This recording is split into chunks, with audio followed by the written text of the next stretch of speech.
বিশ্বনবী বলেন কুল্লুকুম খাত্তাউন, বানি আদম তোমরা সবাই পাপী। সবাই কি?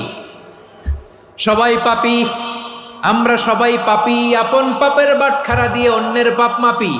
আমরা যে পাপী এটা ভাবতে মনে চায় না কারো, খালি অন্যের পাপ দেখি আমরা, এটা ভুল। ওর এই পাপ, ও পাপী, ও জালেম, ও জাহান্নামী, এরকম একটা টেন্ডেন্সি। আমার যে কি হালাত এটার খেয়াল নাই। খেয়াল করতে হবে যে আমি সবচেয়ে বড় পাপী, ঠিক কিনা বলেন? পাপ করি নাই এমন কেউ আছি? হ্যাঁ আছি। কেউ না জানলেও জানে কে আমার পাপের ঘটনা?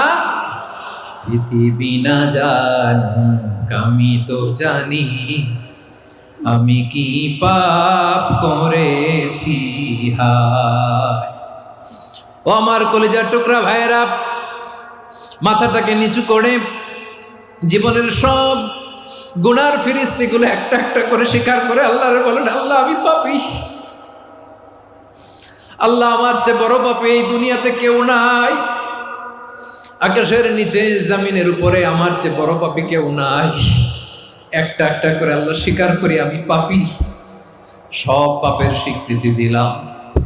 পৃথিবী না জানুক আমি তো জানি, আমি কি পাপ করেছি হায়। আমার পাপের করলে বিচার, বাঁচার আমার নাই উপায়। দয়াময় তুমি মাফ করো আমায়, মাফ করো আমায়। আল্লাহ তাআলা যদি দয়া করে আমাদেরকে মাফ না করে, আমাদের বাঁচার কোনো উপায় নাই। আপনি কি ভেবেছেন আপনার নামাজ দিয়ে আপনি জান্নাতে যাবেন?